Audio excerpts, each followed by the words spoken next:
Bismillahirrahmanirrahim. Assalamualaikum warahmatullahi wabarakatuh. Perkenalkan, nama saya Diadika Raksana Latifah dan teman saya Nora Sikin. Kami dari kelompok 1 akan mempresentasikan sirah nabawiyah tentang Arab pra-Islam atau Arab sebelum Islam. Selamat menyaksikan dan selamat menyimak. Posisi Jazirah Arab. Kata Arab berasal dari kata Araba yang mengandung makna padang pasir, tanah gundul, dan gersang tanpa air yang tidak bisa ditumbuhi tanaman. Istilah ini dipakai sejak dahulu di Jazirah Arab sebagaimana biasanya penyebutan suatu komunitas tertentu beserta tempat tinggal mereka. Bagian barat Jazirah Arab dibatasi Laut Merah dan Gunung Sinai. Sebelah timur berbatasan dengan Teluk Arab dan bagian selatan wilayah Irak.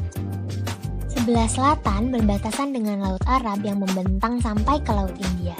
Sedangkan yang terakhir, sebelah utara berbatasan dengan Syam dan sebagian wilayah Irak.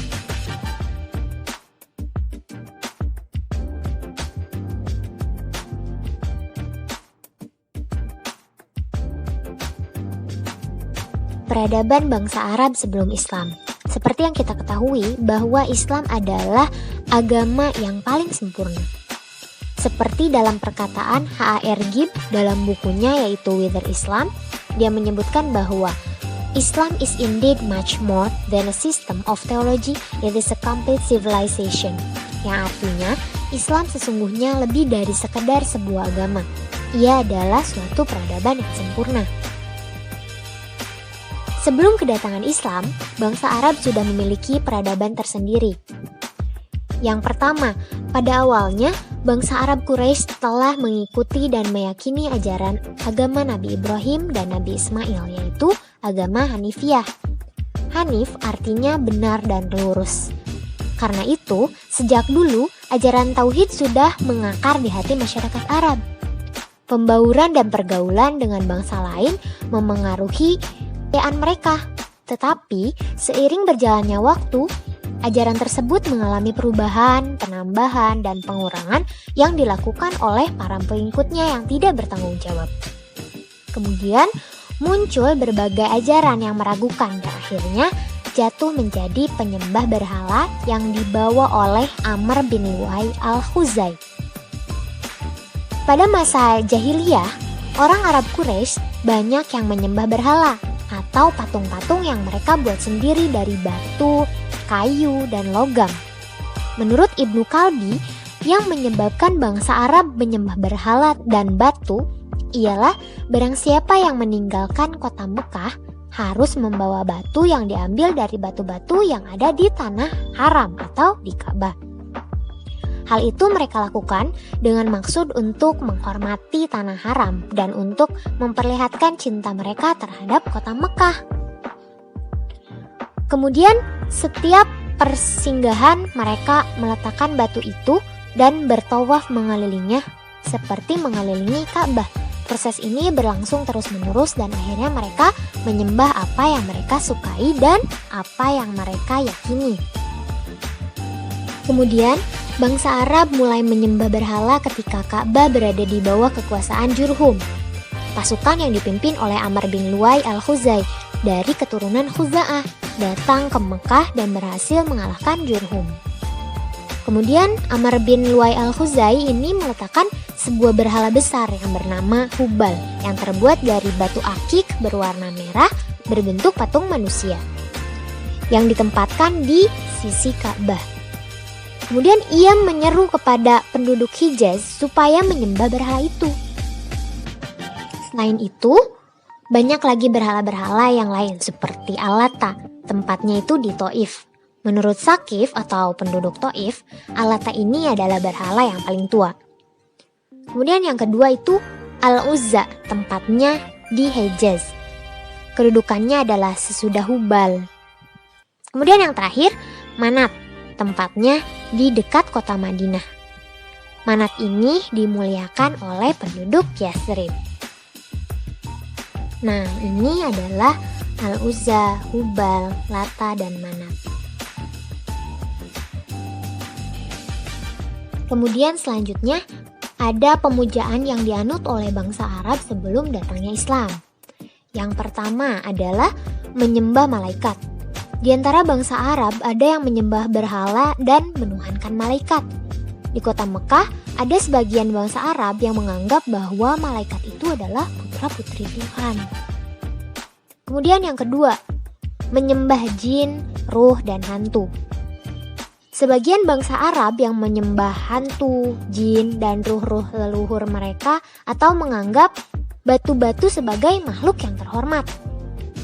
Bahkan di suatu tempat, jin yang terkenal dengan nama Darohim, ini mereka selalu mengorbankan binatang-binatang itu di tempat itu agar selamat dan terhindar dari segala bencana. Kemudian yang ketiga, menyembah bintang-bintang. Yang dimaksud bintang-bintang di sini adalah matahari, bulan, dan bintang-bintang yang gemerlap cahayanya pada malam hari. Mereka menganggap bintang-bintang tersebut diberikan kekuasaan penuh oleh Tuhan untuk mengatur alam ini. Kemudian yang keempat adalah menyembah berhala. Sebagian bangsa Arab menyembah berhala atau arca-arca yang terbuat dari batu, kayu, dan logam yang mereka buat sendiri dan dengan selera mereka sendiri untuk kemudian mereka sembah. Kebanyakan dari mereka memiliki berhala di rumah masing-masing. Mereka mengelilingi berhala itu ketika akan keluar atau sesudah kembali pulang. Dan mereka selalu membawa berhala itu jika keluar rumah, bila patung itu mengizinkan ia bepergian. Kemudian yang kelima, agama Yahudi dan Nasrani atau Kristen. Agama Yahudi mulai masuk ke Jazirah Arab tahun 1491 sebelum Masehi. Pertama kali ada di Mesir pada zaman Nabi Musa alaihi salam. Sedangkan agama Nasrani atau Kristen masuk ke Jazirah Arab kira-kira abad ke-4 Masehi. Agama Nasrani berkembang di Jazirah Arab karena mendapat bantuan dari kerajaan Romawi dan Habsyi. Kemudian selanjutnya, sebelum Islam datang, orang-orang Quraisy juga mempercayai tahayul. Yang pertama, di dalam setiap perut orang ada ular. Perasaan lapar timbul karena ular itu menggigit usus manusia. Yang kedua, mereka biasa mengenakan cincin dari tembaga atau besi dengan keyakinan untuk menambah kekuatan. Kemudian yang ketiga, bila mereka mengharapkan turun hujan, mereka mengikatkan rumput kering pada ekor kambing.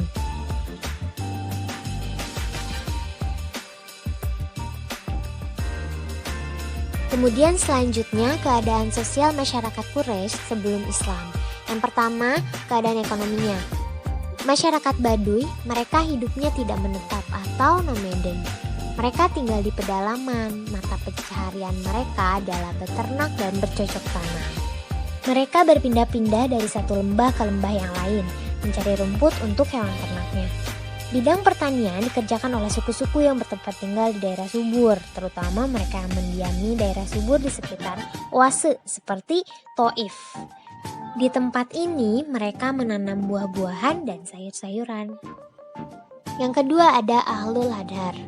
Mereka itu adalah masyarakat Arab perkotaan yang mata pencahariannya berdagang. Pusat perdagangannya itu ada di Mekah, yaitu di Pasar Ukaz. Pasar Ukaz ini buka pada bulan Zulqa'dah, Zulhijjah, dan Muharram.